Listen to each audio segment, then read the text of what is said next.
Okay, turatangiye rero bakunzi mukunze gukurikirana ibiganiro byacu kuri iyi channel, turabasuhuza kandi tubifurije n'amahoro y'Imana. Iki giti mureba rero bacyita magaru. Iyi magaru rero ikora mu bintu byinshi cyane bigiye bitandukanye, tuyikoresha mu kwirinda indwara, tuyikoresha mu kugira ngo tubone amavitamini mu mubiri. Umubiri wacu rero ukenera amavitamini, umubiri wacu ukenera ubutaraga, umubiri wacu ukenera abasirikare, umubiri wacu ukenera kwirwanaho. Ni ukuvuga ngo rero iki giti ubona cyujuje amavitamini yose ubona mu mboga. Ni ukuvuga ngo nk'uko ubona nk'imboga rwatsi uburyo ziba zifite amavitamini atandukanye, n'iki giti iki giti cyitwa magaru nacyo gifite amavitamini yubaka umubiri. Iki giti gifite amavitamini abasha guha umubiri wacu imbaraga kandi umubiri wacu ukabasha kwirwanaho. Iki giti gituma udakunda kurwaragurika. Rero nakugira inama y'uko iki giti wazajya ugikoramo akaji. Ako kaji ukazajya ukunda kukanywa mu gitondo na saa sita na nimugoroba. Dore rero ukuntu akaji k'iki giti bagategura. Ufata amababi nk'atanu ni urugero y'iki giti magaru, amababi nk'atanu ya magaru, amababi atanu ukagenda ukayasoroma, wamara kuyasoroma ukayakorera isuku. Ubwo navuga ni ukuyoza, wamara koza aya mababi ya magaru, noneho rero ukayashyira hariya, yamara kumuka ugafata isekuru ugashyira mu isekuru ugasekura, byamara kunoga ugafunguza utuzi dukeya. Nyuma y'iminota 30 cyangwa se nka nyuma y'isaha ukaza ugakamura umutobe wawe. Wamara nko kurya nka saa sita ukinywera nk'agace k'agakombe k'uyu mutobe w'iki giti, na nimugoroba wamara kurya ukinywera agatobe k'iyi magaru.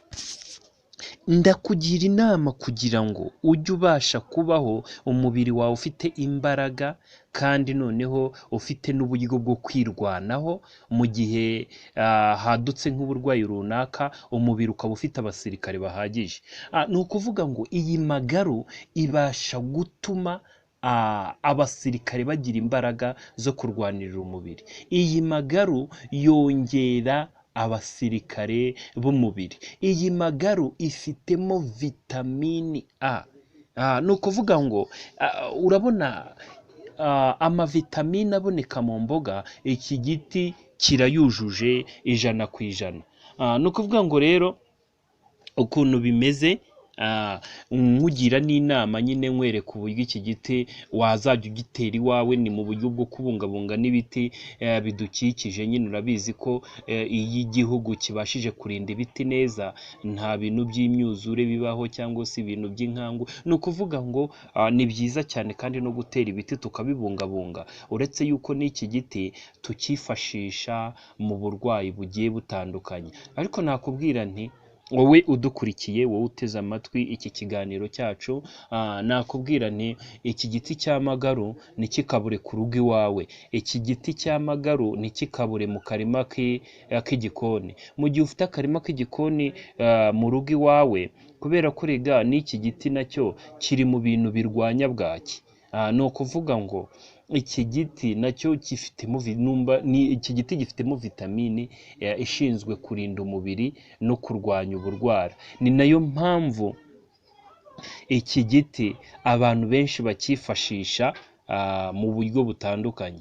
Iki giti rero iyo ukivuguse kiba umutuku, nyuma y'akanya gatoyo ugasanga cyahindutse icyatsi. Iki giti rero kigenda kihinduranya amabara. Gifite imbaraga zidasanzwe kubera ko nicyo giti kigenda gihinduranya amabara. Niyo mpamvu rero abaraguzi benshi bakunze kugikoresha, n'abaraguzi b'ibwami bajyaga bakoresha iki giti magaru bakayiragurisha, kubera ko buri uko igenda ihinduranya amabara hari ikibivuze, hari ikibikoze. wayivuguta wabona ihindutse ubururu, ukamenya ko uri buyikoreshe imigenzo runaka cyangwa imiziririzo runaka. Wabona wayivuguta wabona ihindutse umutuku, ukamenya ko uri buyigangahuze. Wayivuguta wabona ihindutse icyatsi, ukamenya icyo uri buyikoreshe. Ni ukuvuga ngo buri uko iki giti iyo wakivuguse, buri uko kigenda gihinduranya amabara, kiba gifite uko kikubwira. Hari ibintu byinshi iki giti gikora mu buryo butandukanye. Ni ukuvuga ngo uko gihinduranya amabara ni nazo mbaraga zacyo. Ni nazo mbaraga zacyo, kubera ko iki giti gikora ibintu byinshi cyane. Ndakugira inama rero wowe uduteze amatwi kuri iki kiganiro, kuri ubu bwenge turimo kukwigisha. Ubu turi ku nzu y'ibitabo, ariko ho tubasha kukwigisha iby'ubwenge, iby'ubuhanga utasanga ahandi, kandi ukamenya n'amoko y'ibiti, kuko hari abantu benshi cyane bataba bazi nk'ibiti. Ariko wowe unkurikiye umajije kumenya ko iki giti cyitwa amagaru, kandi noneho umajije kumenya ko gihinduranya n'amabara. Ni ukuvuga ngo rero abantu ba kera baracyifashisha mu bintu bijyanye n'imigenzo, ibintu bijyanye n'imiziririzo, ibintu byinshi cyane. Iki giti kirabafasha cyane.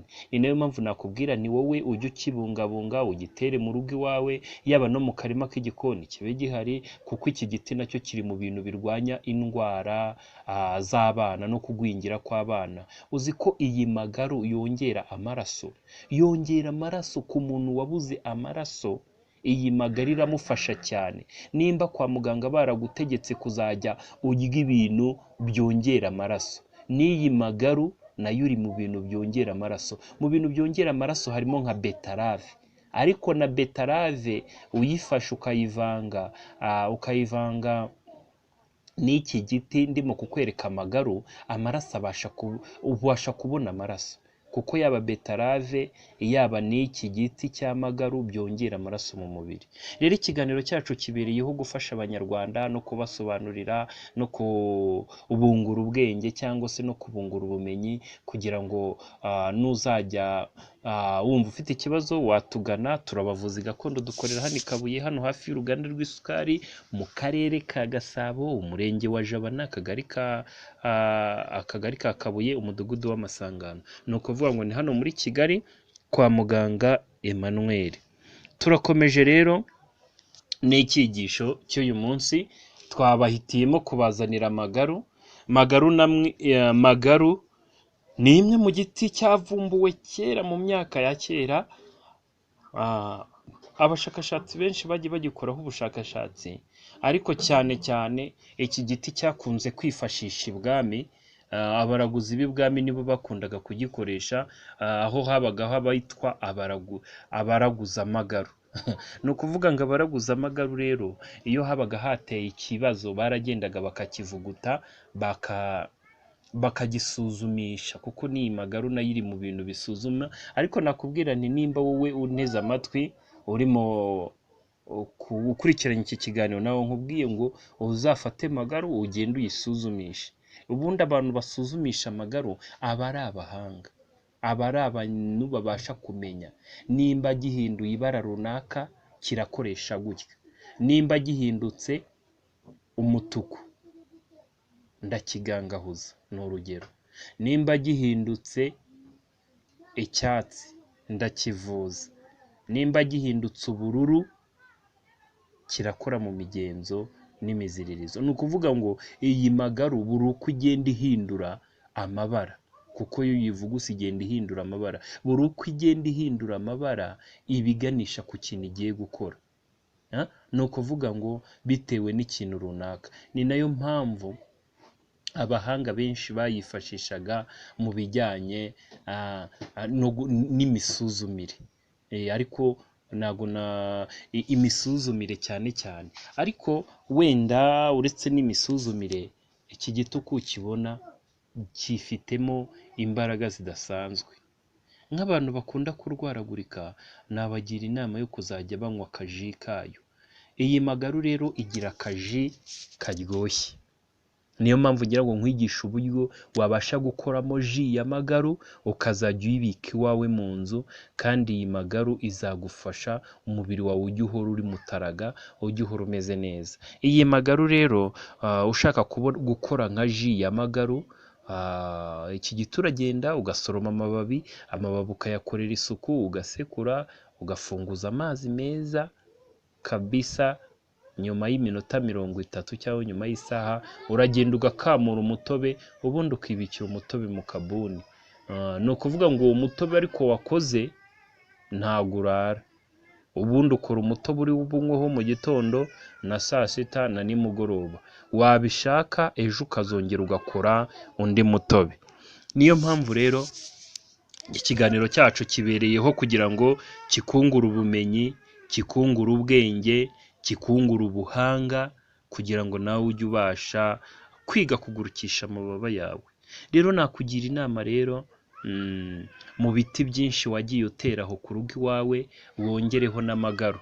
Nushaka ingemwe uzangane hano ntuye Kabuye, hano mu mujyi wa Kigali, mu karere ka Gasabo, umurenge wa Jabana, akagari ka Kabuye, umudugudu w'Amasangano, nzaguha urugemwe ugenda utere ku rugo iwawe, kubera ko iki giti kizagufasha. N'abana nabo kibafasha mu bijyanye n'imikurire, kubera ko iki giti nacyo gifite vitamine. Kwa kundi uba warateye imboga kugira ngo zifashe abana mu mikurire, n'iyi magaru nayo uzayifate nayo uyitere muri izo mboga, kubera ko iyi magaru nayo ni nk'imboga nk'izindi. Iyi magaru nayo wayirya nk'uko urya imboga, kubera ko iyi magaru nayo iby'imboga, amavitamini imboga zifite, n'iyi magaru nayo ifite amavitamini ari mu mboga, mu mboga rwatsi. Rero iyi magaru rero nayo ifite ubuhanga, nakugira inama rero yo kuyibungabunga, kandi noneho iwawe mu karima k'igikoni iyi magaru ntikabure iwawe, kandi noneho mu gihe umajije kurya ntukabure kunywa ji ya magaru.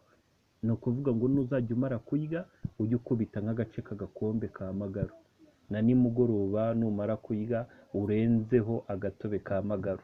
Biba byiza kandi uba urinda umubiri wawe uburwayi, biba ari byiza cyane kandi umubiri wawe uba uwubaka, aba ari byiza cyane kandi umubiri wawe uba uwuha ububasha bwo kurinda. Ni ukuvuga ngo iyi magaru iha imbaraga abasirikare bashinzwe kurwanirira umubiri. Iyi magaru rero ni ibintu byinshi igiye isobanura, harimo ibintu byinshi bigiye bitandukanye, ariko nugira n'ikibazo uzampamagare kuri nimero yanjye nzabashe kugusobanurira, cyangwa se unanayishaka wazagana iwanjye mu rugo nkayiguha, ntaribi nkakoroza kuri magaru, kugira ngo nawe uyitere mu karima k'igikoni, nk'uko imboga zigufasha n'iyi magaru nayo izajya igufasha. Uretse ko iyi magaru yo ifitemo amavitamine kurusha n'izi mboga rwatsi. Urumva iyi magaru yo irenze n'izi mboga rwatsi. Niyo mpamvu rero mu gihe wakoze akarima k'igikoni iyi magaru ntikaburemo. Turakomeje rero.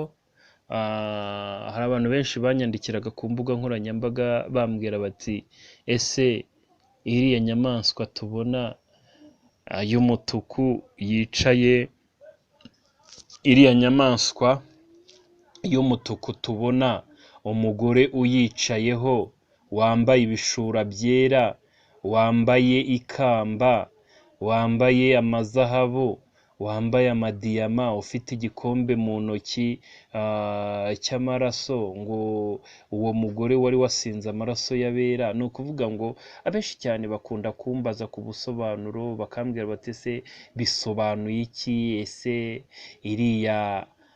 uriya mugore asobanuye iki? Kubera ko ibintu by'ubumenyi n'ubuhanga n'ubwenge turi muri iki kiganiro cy'inzu y'ibitabo biba bisaba kugira ngo ubuze amateka menshi kandi uzi n'ubuhanga bwinshi cyane butandukanye. Ndamubwira nti rero dore ukuntu bimeze. Iyi nyamaswa wabonye y'imitwe 7 n'amahembe 10, ni ukuvuga ngo iyi nyamaswa ubundi bisobanuye ubutegetsi. iyi mitwe irindwi ni abami barindwi. Ni ukuvuga ngo uriya mugore wicaye ku nyamaswa, uriya mugore bivuze Roma nyirisitu. Iriya nyamaswa yicayeho bivuze ubutegetsi. Ubwo wenda nagusobanura nkakubwira nti Roma nyirisitu yicaye ku butegetsi.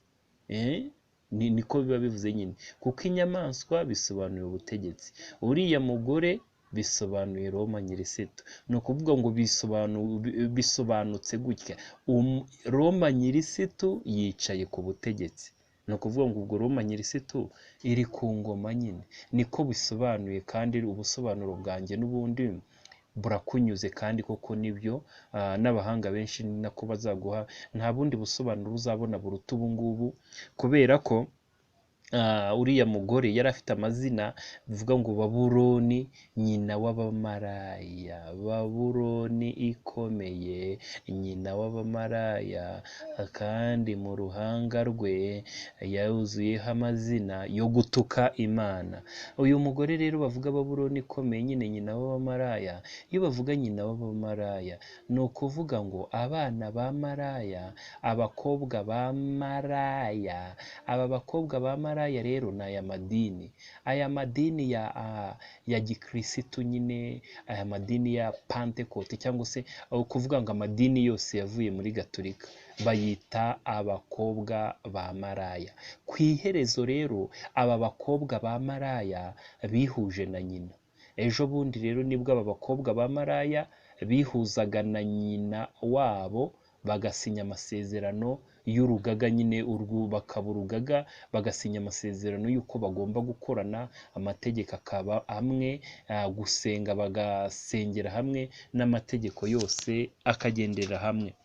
Ni ukuvuga ngo rero ukuntu bimeze, uru rugaga rwarangije kwihuza, abenshi murabizi, barangije no gusinyanya amasezerano n'amategeko nayo. Ejo bundi kuko hari umukaradinayi nyine wari urimo kuyanonosora.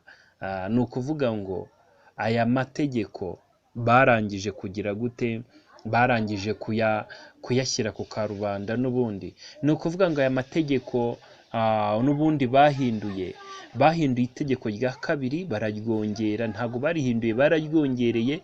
Itegeko rya kane ryo barikuyemo bashyiraho iryo kuruhuka ku cyumweru.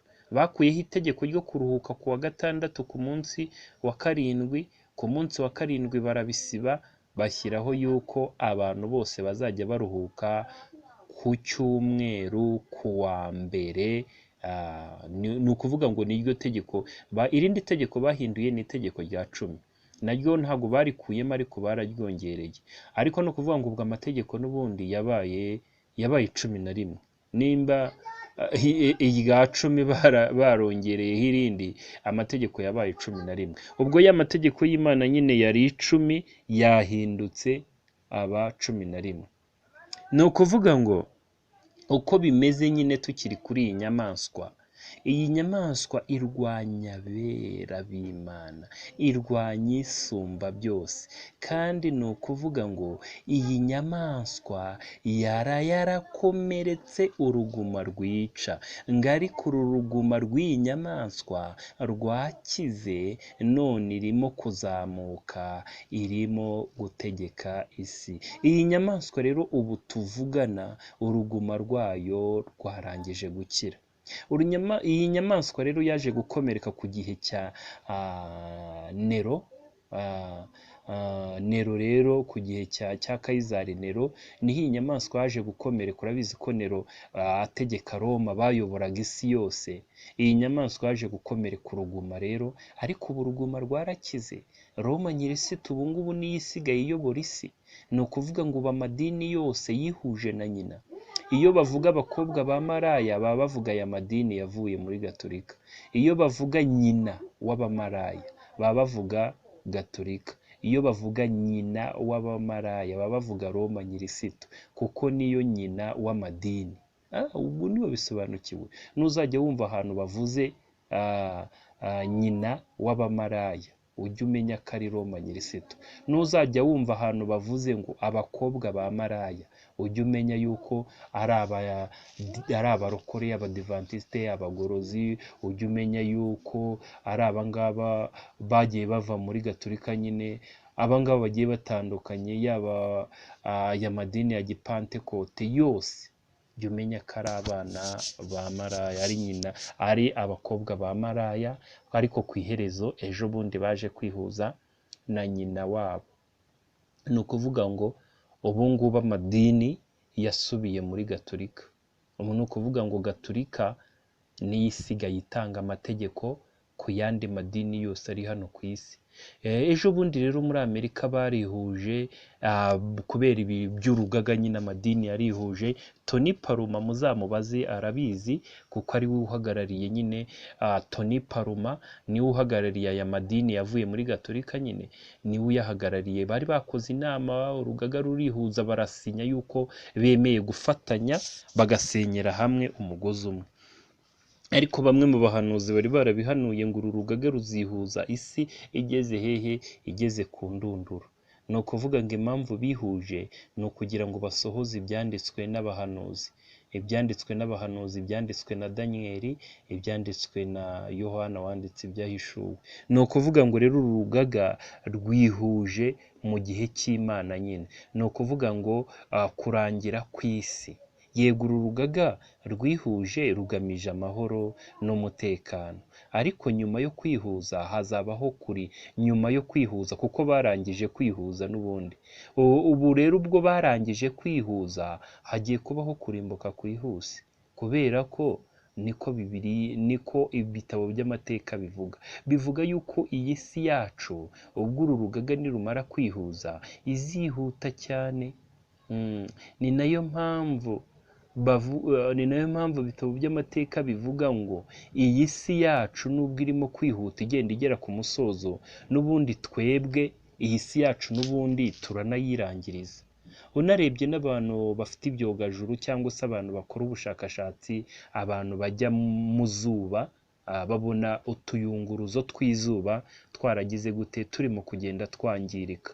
Ni ukuvuga ngo buri uko utuyunguruzo tw'izuba twangirika, urumva ni ugupfa kw'ikiremwa muntu. Nta buhungiro. Wahungira hehe?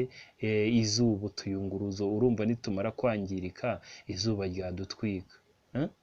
Niyo mpamvu abayobozi bacu batubwira ngo mubungabunga amashyamba.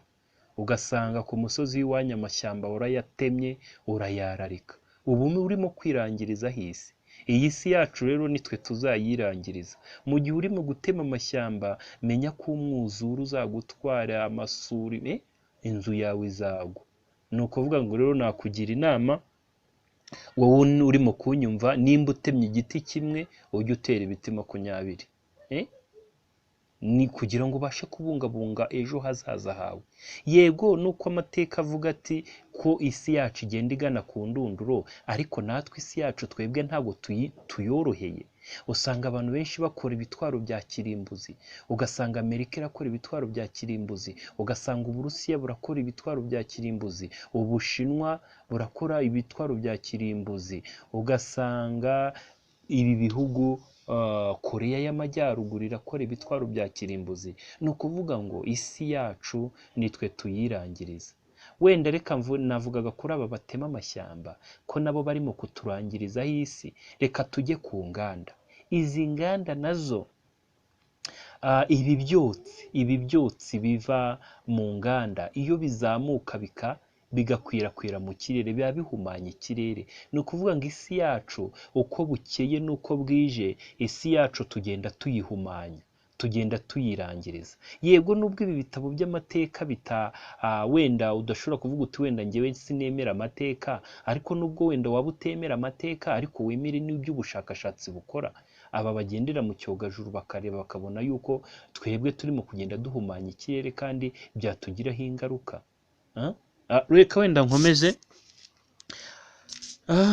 Ubwo rero ikiganiro nyine uwambajije kuri iriya nyamaswa nyine yamuteye ubwoba cyane, umugore wari utatswe n'amazahabu n'amadiyama. Ni ukuvuga ngo abamwogezaga bose yabahaga ku mazahabu, ariko cyane cyane uyu mugore icyateye ubwoba aba bantu ni uko uyu mugore yicaga abera, amaraso y'abera. Ariko rero uhereye no kuri kiriya gihe cya Kayizari Nero, nawe yishe intumwa, kuko intumwa nyinshi zarapfuye. Murabizi akarengane k'intumwa za Yesu, inyinshi baziciye hariya muri sitade i Roma, baziteye amabuye bazitwikiramo, bazikata imitwe, izindi bazibamba bazicuritse. Mbese ni ukuvuga ngo intumwa nyinshi, yego hari izagiye zigwa muri Afurika, hari izagiye zigwa muri Aziya, hari izagiye zigwa kure, ariko intumwa menya ko inyinshi zaguye i Roma, hariya muri sitade y'i Roma. Inyinshi, yego intumwa nyinshi zagiye zigwa ahantu henshi hatandukanye, ariko noneho intumwa nyinshi zaguye hariya i Roma. Kuko naguha urugero nka Pawulo intumwa, bamukatiye umutwe hariya i Roma. Urumva, Yohana Umubatiza niho bamwiciye. Ni ukuvuga ngo rero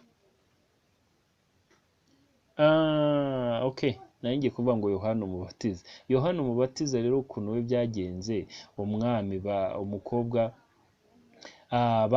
Yohana bamuciye umutwe, ariko we umukobwa yari amajije kwizihirwa, atumira umutwe yuko yakishima ari uko abonye umutwe wa Yohana Umubatiza kunuza abonye umutwe wa Yohana Umubatiza ku isahane.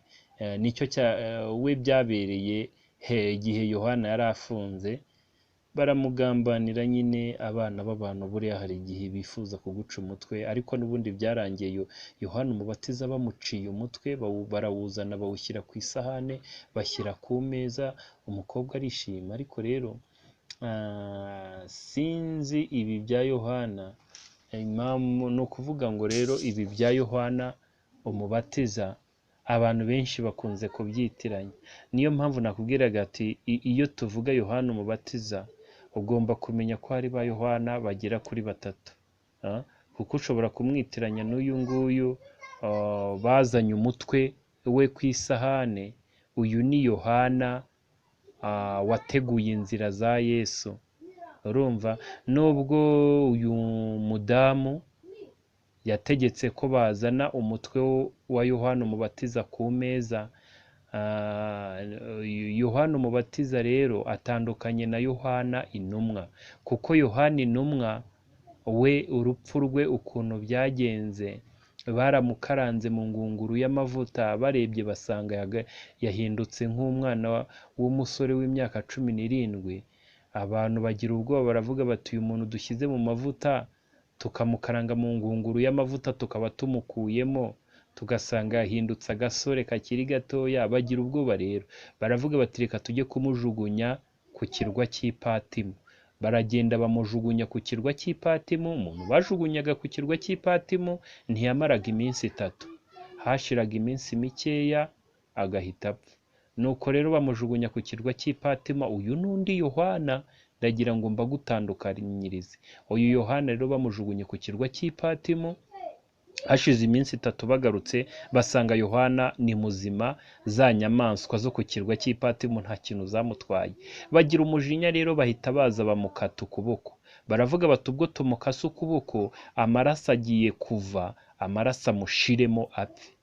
Ubwo babaragiye. Nyuma y'iminsi 3 bagarutse ngo baze kureba ko Yohana amaraso yamushizemo, baragarutse basanga akaboko karameze. Basanga handi baciye akaboko karameze, ahubwo Yohana arimo kwiyandikira ibyahishuwe. Baratinya rero, bagira ubwoba, barigendera. Ni naho rero Yesu Kristo yaje gusanga Yohana ku kirwa cy'Ipatimo. Ba Yohana rero hari batatu, nagira ngo ubanze basobanukirwe. Hari Yohana wateguye inzira za Yesu. Uwo Yohana rero ni nawe baje gufunga. Umugore aza gusaba yuko bazana umutwe wa Yohana Umubatiza. Bawuzana hehe? Bawuzana ku isahane nyine, bagashyira ku meza nyine. Nibyo byaje kumushimisha. Ariko ba Yohana ni benshi, niyo mpamvu twagira ngo tubacemo kandi noneho abenshi mubashe gusobanukirwa, urumva icyo umwami yategekaga byose. Nyine umwami yaramubajije ati se twagukorera iki? Abwira ati ngiye nimunzanire umutwe wa Yohana umubatiza hano ku meza. Urumva rero icyo umwami rero yari yamwemereye yuko ngo icyo ari busabe cyose bari bukimuhe. Ubwo mwami rero avuga ati n'ubundi nakwemereye yuko icyo uri bunsabe cyose ndi bukiguhe, nibabikore. Barabizana rero bashaka, uretse ko bukeye bwaho na Yohana na Petero baje kumufata nawe baramufunga bagira ngo nawe baze kumuca umutwe, ariko na Yakobo nawe bamuciye umutwe. Ntabwo Yohana ari we baciye umutwe gusa, na Yohana baje kumuca umutwe. Na Petero rero Imana yaje kumutabara, yohereza abamarayika bamuvana muri iyo gereza, nawe ntabwo bamuciye umutwe. Sawa rero, iki kiganiro twavugaga ku bimera